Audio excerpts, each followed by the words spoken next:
This is News on Friday. A group of soldiers in Niger claimed on Wednesday to have overthrown the country's democratically elected president, Mohamed Bazoum.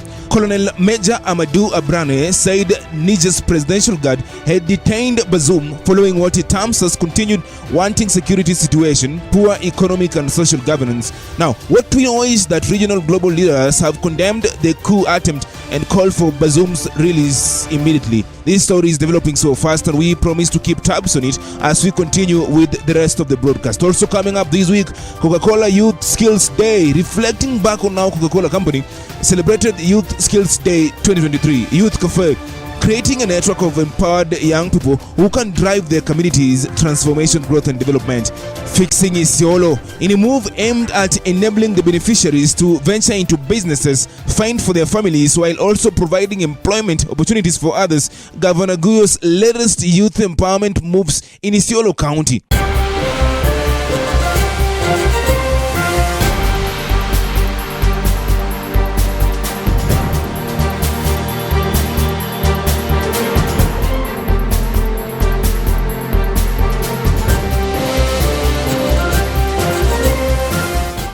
Save the Children has been providing support to children and the youth in Kenya through their development and humanitarian program since 1950.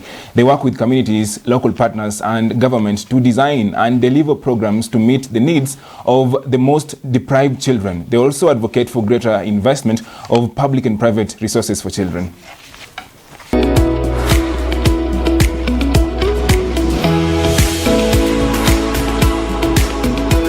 Kwa wana youth ni ngumu sana kupata kazi.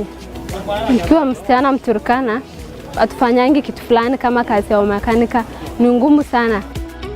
Time tu nilikuwa natembea kwa barabara, nilikuwa naona wanawake wengi wanaendesha gari wakitengeneza pia. Mimi nikasema hata mimi siku moja nataka nikuwe mechanic, nataka pia nikuwe kama wakiendesha gari. Una feel hiyo motivation sana. I think one day I will be there. Nilipatwa na chief wa area yetu, akaniambia kuna watu wanataka watu wa kufanya kazi ya skills, yani ya mkono. After kuita wakaandika majina, alafu baadaye sasa tukaitwa wakasema mkuja kale, after kale kutrainwa ndio tukapelekwa sasa kazi yenyewe. We praise the youth in skilled enterprises where they are taken through apprenticeship and they acquire skills through being mentored by skilled entrepreneurs. Ni vitu nyingi sana walikuwa wanafanya kama brakes, changing engine oil, gearbox repair, karibu gari, vitu zote tumekuwa tunajifunza hapa. Na sasa Sharon ndiye amekuwa sharp. Ile kitu amefungua kwa gari mzuri, anaendelea kujua zaidi. Nimejifunza vitu mingi sana. Sana kwa side ya magari. Nimejifunza kutengeneza gari. Kama sasa nikiwa kwa barabara nikipata gari imeharibika, mimi naweza tengeneza gari. Na nimejua pia all parts of the car. Hata sasa nikiweka labda duka yangu ya spare parts, najua vitu yenye mimi naweza weka kwa hiyo duka. Vitu yenye inahitajika kwa hapo mimi najua nikiwa mekanika. Amekuwa amenisaidia vitu mingi sana. Kama kazi kwanza amekuwa ananisaidia. Unaona uchafu. Kazi amekuwa ananisaidia zaidi. Hata nikitoka Sharon anaendelea hapo tu. Nikirudi atakuwa amefanya kitu fulani. Na atanipa hiyo report. I appreciate kwa sababu amenitoa mbali sana, mahali nimefika. At least I know something yenye itanisaidia pia mimi na pia maisha ya watu wengine ambao wako nyuma yangu. Kwa msichana Mturkana, naomba pia wenzangu waachane hizo vitu, ile culture ya kitambo. Na waache pia ile kusema ile initial vile kusema ni kawaida yetu wa Turkana tunakuanga hivi. Kawaida ya wasichana wa Turkana atufanyangi kitu fulani kama kazi ya umekanika, ni ngumu sana. But nikiwa Selina Achoro, naomba pia wao wasione kila kitu ni wanaume peke yao. Waone pia wao pia wanajiweza wakiwa wasichana.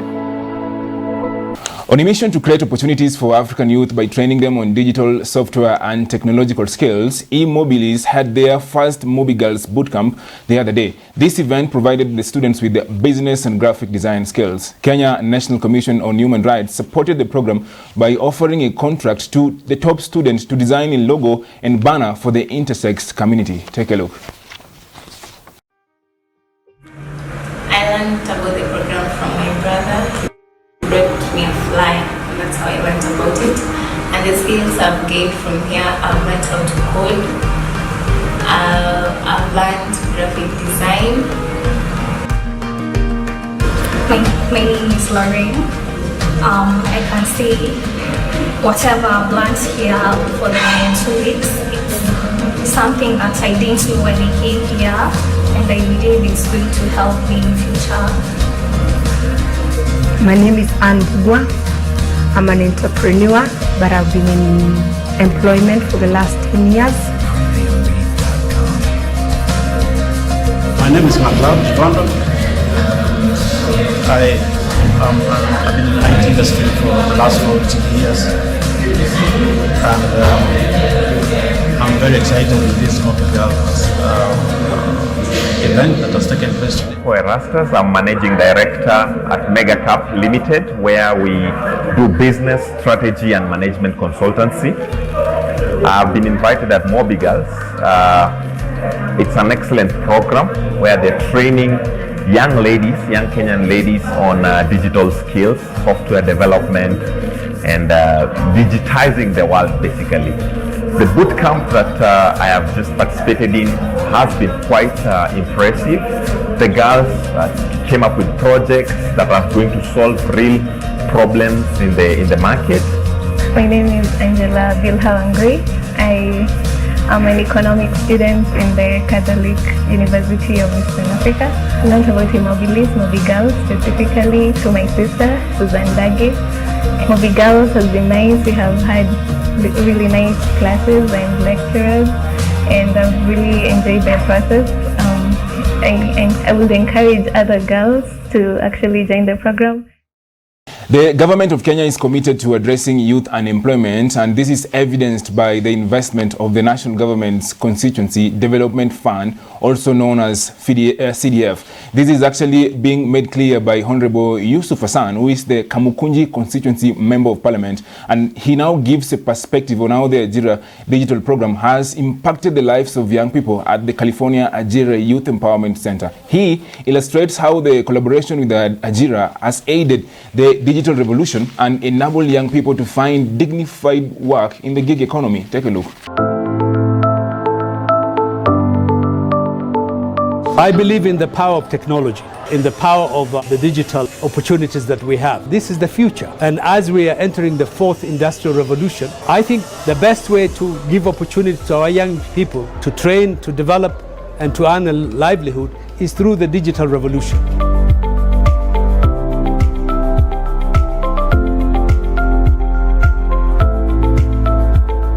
My name is Yusuf Hassan. I am the MP for Kamukunji, Nairobi County, and we have had the privilege of establishing the first Ajira Digital Center, community-based Ajira Center here in Nairobi, in California, and this has been one of the most successful and life-transforming center. We have been able to train 3,900 youngsters in different digital skills. Some of them have gone to achieve success in terms of jobs and incomes. And so this is a very successful project. And it has impacted a marginalized community, mostly from the informal settlements of Kamukunji, because this center is right in the center of a number of informal villages. People who've not had any opportunity for training and development. And the idea of creating this center was to provide our youth with the opportunities for training, to turn them into productive citizens. And to a certain extent, this center has done that. We have been able to partner with the Ajira Digital Authority. We intend to expand this program and involve many other entrepreneurs, the private sector. And there's a lot of interest in that. The youth power, they're innovators, they're creators, they have the capacity, they have the knowledge. They need to be given the necessary inputs the funding, the training, the encouragement to be able to benefit from that. And that knowledge is here. And that's why if we invest in that latent power and energy that we have, this country is going to go to places. So the opportunities are there. It's just that we need to provide them with the right policies, the right inputs in terms of funds, technology and support. And I think any intelligent, well-meaning member of parliament would invest in that. Sanivation continues to support utilities in meeting their sanitation mandates and completing the waste management puzzle. Their partnership with local governments to tackle waste management puzzle is also helping create job opportunities for the young people. Take a look. In East Africa, about 4% of sludge is treated and safely disposed into the environment. And so there's a huge gap in treating and safely disposing waste in the environment. So what Sanivation does is to safely treat the sludge and to make reuse products out of them. And in the process, we save the environment and we also create youth employment. So for the Challenge Fund for Youth Employment, we are focusing on creating 600 jobs and improving 200 jobs in a town called Naivasha in Kenya, where we'll be putting up a fecal sludge treatment plant that will be taking in fecal sludge, treating it and reusing it into biomass fuels.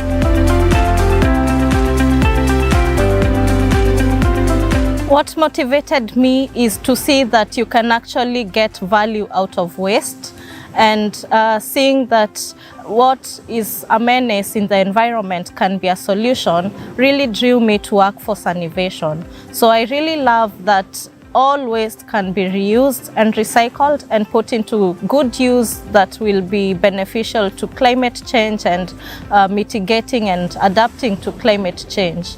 What also drew me to Sanivation is the fact that they employ young people. They recognize the talent and the innovative minds in the youth, and actually over 50% of the employees at Sanivation are young people, and you find that they bring in innovative solutions to all the big challenges that we face. So being a young person, I really feel at home at Sanivation because I know that my innovative ideas, wild ideas will be taken into account.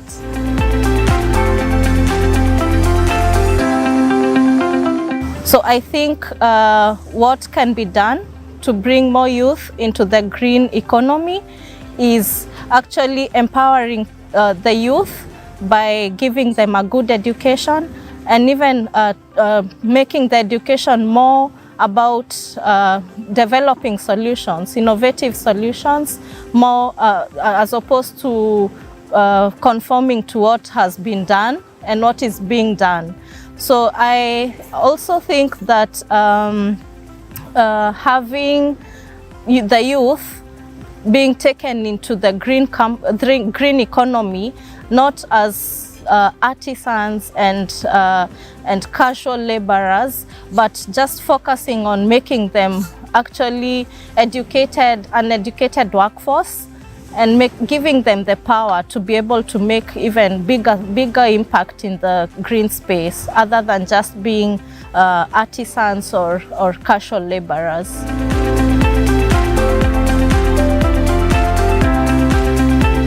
So I think the biggest gap currently is in financing. So you find that most green companies are small companies, small and medium enterprises that struggle with financing. So I believe if more financing would go into the green economy, and specifically to small and medium enterprises, that would give them a better leverage in the industry. And then something that goes with financing is educating the financiers on the need for actually investing in certain economies like sanitation. So for example, looking at water and sanitation that usually go together, you find that water is heavily invested into because people believe that water is life. But sanitation, on the other hand, which is equally important because it's like waste comes from the water.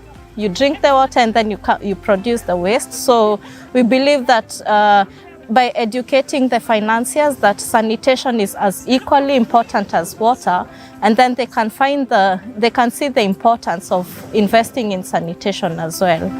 Well, from that sanitation report, we now take a very short breather here on News on Friday, but we still have much more stories coming, including our weekly installment of Across the Counties, where we'll be looking at what is going on in Nairobi, Kakamega, and Nakuru County. We'll also be looking at how Isiolo County Governor is actually seeking to empower the young people in his county. Don't go too far. News on Friday continues after this short breather.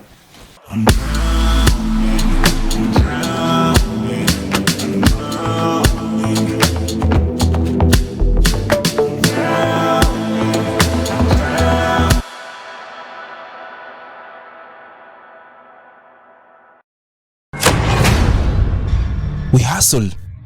We go through. Access granted. We win. We lose. Access denied. Access denied. Access denied. In everything, we dust ourselves. We are the majority. You want to tell me just what we're dealing with here? If you haven't guessed by now, I'll tell you who we are. It's me. Hi. We are the empowered youth. Underground. And this is our podcast, the EY Podcast. Let the speakers move. Go. Welcome back. This is News on Friday, each and every Friday on Colib TV. Do subscribe to this YouTube channel. Do share this broadcast with as many people as possible. News on Friday continues.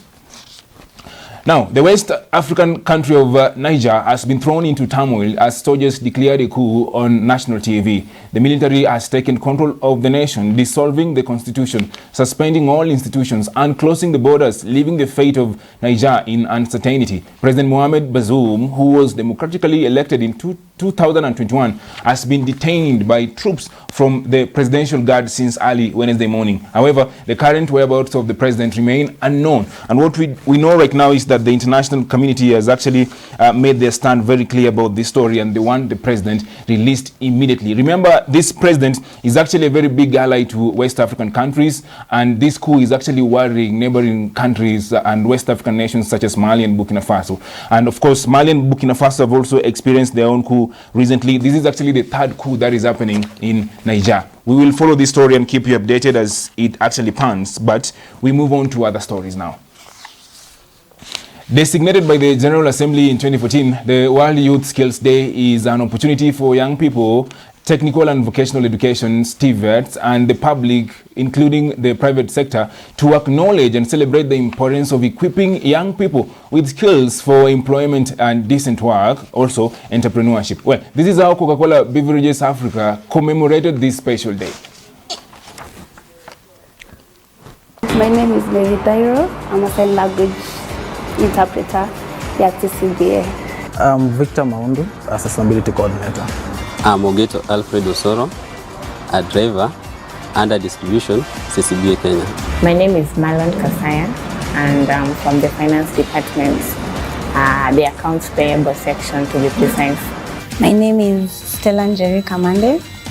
I am a creative designer at CCBA Kenya. My name is Luis Kemunto. I'm a forklift operator warehouse. My name is Rafael Onchoka. I'm a certified CCBA microbiologist. CCBA Kenya is definitely a growth hub, and it empowers its people with the rightful resources. As a young person in CCBA, I've learned a lot over the past 7 years. But I would say the key skill that I've developed in CCBA has been project management. CCBA Kenya has supported my career growth through participating in different trainings, and also I've had a chance to participate in different programs. Over the 7 years, I have developed several skills under CCBA. I've been machine operator, forklift operator, then I shifted to Nairobi as a driver. Through CCBA Kenya, I've been able to go through NOSA training for truck drivers. This NOSA training has helped me to be a good driver and obtain new skills. Okay, for the last 10 months, I've acquired communication skills. I've really improved on how I express myself. CCBA Kenya has assisted me in transitioning from school to this professional world.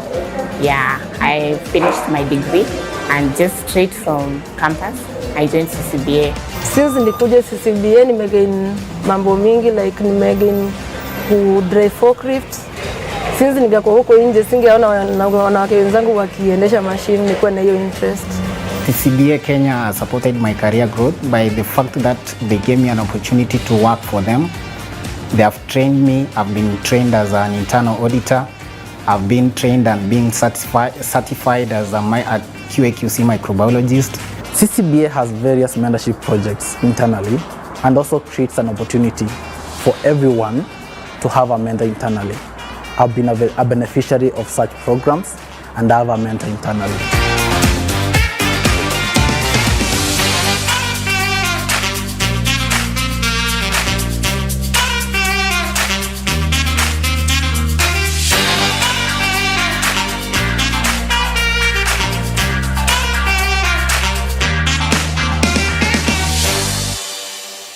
Well, that is so nice to see. Let's go to Isiolo now, where the Governor Ibrahim Guyo has launched a youth and women empowerment program in a move aimed at enabling beneficiaries to venture into business, fend for their families, while also providing employment opportunity for others. Addressing members of the public during the launch of the program at Isiolo Police Grounds the other day, Governor Guyo assured the people of Isiolo that his administration was committed to deliver on the promises that he made to them prior to his election as governor. Take a look. Mimi naomba watu wa Isiolo kwa unyenyekevu. Lazima tubadilishe culture. Lazima tufanye nini? Sababu ya sisi kuleta hii miradi ya vijana na wamama, tunataka watu wajikimu kimaisha. Hata nikupatia shilingi 5,000 leo, haitakusaidia. Si ni ukweli? Mimi nataka kuhakikisha tumepatia vijana wetu na kina mama ndoano ya kuteka nini? Si ni ukweli? Ndio uweze kushughulikia watoto yako miaka ile yote unaishi. Na wale vijana ambaye tunawapatia fursa ya kuwapatia hii pikipiki logbook hatutakupatia ndio uende uuze. Hii pikipiki logbook tutaweka kwa county secretary, akae nayo ni yako, lakini siku ile utauza bahati yako mbaya, kwa sababu hiyo logbook tutaenda kunyang'anya huyo mtu pikipiki mwenye mumuzia. Na mimi mara hii nimesema hakuna kutumia big wigs kutafuta watu. Unaambia kiongozi ananitafutie mtoto ambaye hajiwezi, analeta ndugu yake, analeta dada yake, analeta family. Nikasema leo nitafanya maneno tofauti. Nitatuma ofisi yangu waende kila waangalie watu ambaye hawajiwezi kabisa, familia ambaye haijiwezi. Now, the Youth Cafe, also known as TYC, is Africa's largest and most diverse convening community of professionals harnessing youth advocacy, policy and research for social economic impact. With over 3,500 member organizations and 1,200 experts and just over 947,000 individual members virtually from every country in Africa. They have a monthly digital reach of around 1.4 million across their platforms and engage monthly through over their around 260,000 touch points. In addition, they are creating a network of empowered young people who can drive their community's transformation, growth, and development. Take a look.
Now, from that story, we talk small business now. And if you're really into business as a young person, then you understand many possible risks that can be avoided entirely by implementing structure around the recruitment process. Here are some of the most typical hiring blunders, along with the tips on how to avoid them, courtesy of Pamina Swainaina, CEO, Corporate Staffing Services Limited, a leading HR based in Nairobi, Kenya. So when it comes to recruitments in there, you've got to understand that it's not just a matter of, just getting any type of employee. Employees can make or break an organization. And if there's an organization that needs to get it right from the very beginning, it's because of SMEs. And the reason is because, SMEs don't have the resources. So they don't have a chance to make mistakes that big companies and multinationals can get away with, because these big companies have budgets, very big budget, so they can be able to absorb some of these mistakes that happen. So when it comes to recruitment, I've observed 4 key mistakes I would say that SMEs make, and here they are briefly. Number 1 is hiring without clear job descriptions, KPI, and basically not having their house in order. So what happens is you hire someone, this person is qualified, they might even be very motivated to join your organization, but your house is not in order. You don't have a job description. There are no KPIs. You don't do performance management, performance appraisals. Every day is there are all these changes that happen on a daily basis. So how do you expect this person to make it? How do you expect this person to be productive? So that's number 1, mistake number 1. Mistake number 2 is not adhering to the recruitment process. So the hiring process, there's a reason why we call it a process. And why is it a process? We begin by making sure our house in order, in the sense that you have job descriptions, you have KPIs, then you advertise, then you shortlist, then you do the interviews, then you do the reference checks. So as you can see, it's not something that you just text a friend telling them, hey, I have an accounting position I want to fill. Do you have a friend? And then you get 2 CVs and you interview one candidate and you like them because of their personality, and then you ask them to join the following day. No. If you want to get it right, if you want to get employees who will stay with you, who will be productive, don't have shortcuts. So have time. It's not time wasted for you to post jobs on an advert to receive as many CVs. You're investing, because you'd rather take 1 month to get it right and then maybe revisit 3 years or 4 years later, because you've hired the right person. So even if they stay with you 3 or 4 years, that's a good use of your time. The third mistake I see SMEs making is hiring of qualified candidates. So here you have a job. Let's say it's a receptionist role. And because there are so many jobless graduates there, what do? You hire this graduate. And yet a diploma holder or a certificate holder could have been ideal for this job. Now what happens is when you hire this overqualified person, their friends are working for Safaricom, they're working for big organization, and because they are fresh graduates, they will not be comfortable. Thank you so much, Paminas, for that report. We move on. Agriculture contributes to around a third of Kenyans' GDP and employs up to 70% of the rural population. With over 800,000 young Kenyans entering the job market annually, the sector is well placed to absorb a significant portion of them. Actually, it is because of this that Brighter Monday Kenya partnered with GIZ AgriJobs for Youth to bridge the skills gap and create sustainable employment opportunities around the agriculture value chain.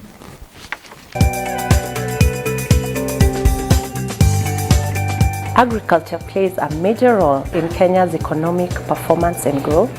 The sector contributes to almost a third of the country's GDP, and like many sub-Saharan African countries, is the single highest employing sector in Kenya, with a percentage of the population whose livelihood depends on agriculture as high as 70% in rural areas. The Institute of Economic Affairs estimates that some 800,000 young Kenyans are entering the job market annually. Now, given the key role played by the agri-food sector in providing agribusiness and employment opportunities along the entire value chain, it is then a well-placed sector to absorb a significant proportion of these large cohorts of young Kenyans that are entering the workforce annually. Now, for this to be realized, it is necessary that the supply of this labor force is able to match the demand both in quantity and quality. As Brighter Monday, providing a platform where employers can illustrate the kind of candidates they are looking for, and job seekers can access the opportunities that are presented. Now, we at the African Talent Company provide career development and recruitment solutions, and we are committed to bridging the talent gap in Africa through our Brighter Monday and Jobaman brands in East and West Africa. Our decision to partner with GIZ Kenya as Brighter Monday was timely, as we aim to grow the impact of our services in Western Kenya and, more importantly, bridge the skills gap in the region. The Vijana Kilimo project is implemented by We Brighter Monday Kenya in partnership with GIZ AgroJobs for Youth, with the goal of creating sustainable employment opportunities through training, upskilling, job matching, and placement of youth in various jobs along the agriculture value chain. At Brighter Monday Kenya and the African Talent Company at large, we are constantly looking for like-minded partners to explore synergies that come up with impact projects which will address the employment challenges on the continent. Now, if that's you, contact us today. Now, from making agriculture great again, time to go to our weekly installment of Empowering the 47. President William Ruto the other day visited Rome Park, one of East Africa's largest electric motorcycle assembly plant in Nairobi industrial area. The president is keeping up to his promise of delivering a motorcycle that is run by electricity. This and more story in our weekly installment of Empowering the 47 across the counties. Take a look. Across the counties this week, Nakuru County has been selected as one of the 6 counties to participate in a theatre capacity building and competition program. The program aims to promote theatre awareness, train and nurture theatre talents at both county and national level. Tourism and Culture Chief Officer Rosemary Kimani has lauded the initiative, noting that this training will be provided to all theatre companies who have registered for the competition, including Nakuru Players Theatre. The training will consist of 2 weeks in each county before the national competition, which will take place at the Kenya National Theatre during the KIT Festival 2023. Other counties selected are Mombasa, Kiambu, Embu, Kisumu and Uasin Gishu. This program brings together national and international theatre players who will serve as teachers and mentors to all participating theatre groups. To Kakamega now, where the First Lady, Honorable Professor Janet Kasili Barasa, opened the county gender sector working group meeting at Golf Hotel the other day. She emphasized that a lot of effort has to be put in from all stakeholders to curb the prevalence of teen pregnancies, which currently stands at 25%. In her address to the participants drawn from various sectors, the First Lady implored all stakeholders to work closely together to ensure the matter is addressed. According to statistics by the Kenya Health Information and Systems KHIS, teenage pregnancies in Kakamega County stood at 12,057 in 2022. In Nairobi this week, President William Ruto confirms that the government is on track to developing and implementing electric motorbikes that will provide affordable and eco-friendly transportation. The goal is to encourage the adoption of clean energy alternatives that will align with climate change action and foster economic growth in the country. Of course, this is also a very developing story, and we'll keep tabs on it and let you know, of course, as it continues to pan out. Now, from our weekly installment of Empowering the 47, we take a very short breather here on News on Friday. When we come back, we talk sports. See you in a bit.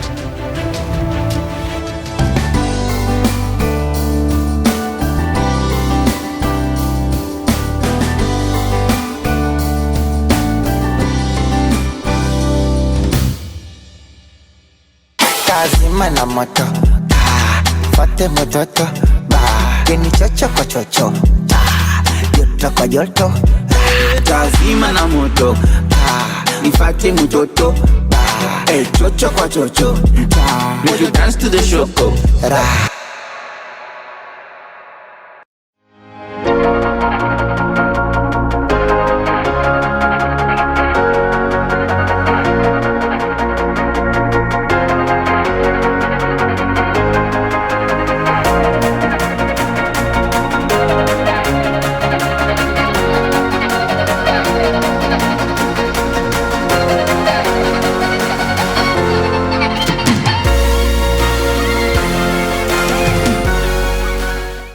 We are Koalib TV.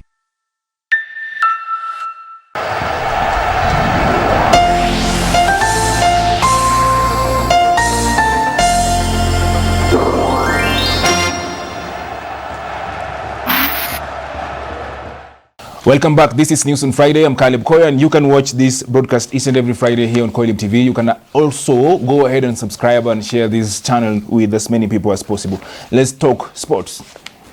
The 9th edition of FIFA Women's World Cup kicked off in Australia on the 20th of July and will run until the 20th of August. So far, the tournament has witnessed the best of the beautiful game. Africa is being represented by Zambia, also known as Copper Queens, Morocco, South Africa, and Nigeria. Now, this tournament has... Of the time of this broadcast is airing, actually, we've had around 49 goals scored so far, so good, around 565 attempts at goal, and of course more than 31 assists. There have also been like around 9 penalties, and 5 of those penalties have also been converted, actually also scored. So out of the 9 penalties so far, we have only 5 that have actually gone in. We have more than 530 goalkeeper goal prevention and 22 clean sheets, but the beautiful game that we witnessed yesterday was actually Nigeria against Australia, where Asiat Oshiwala actually scored the winning goal late, so Nigeria is actually topping Group B right now, and they have a very big chance of proceeding to the knockout stages. That is the end of sports here on News on Friday.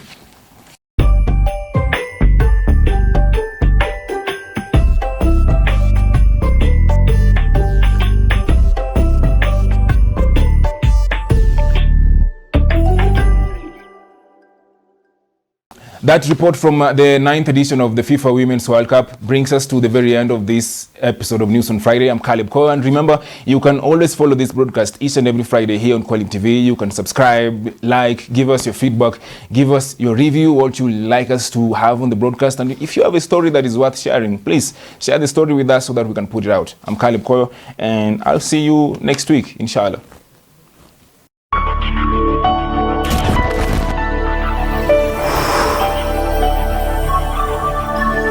Koilib TV, empowering the youth.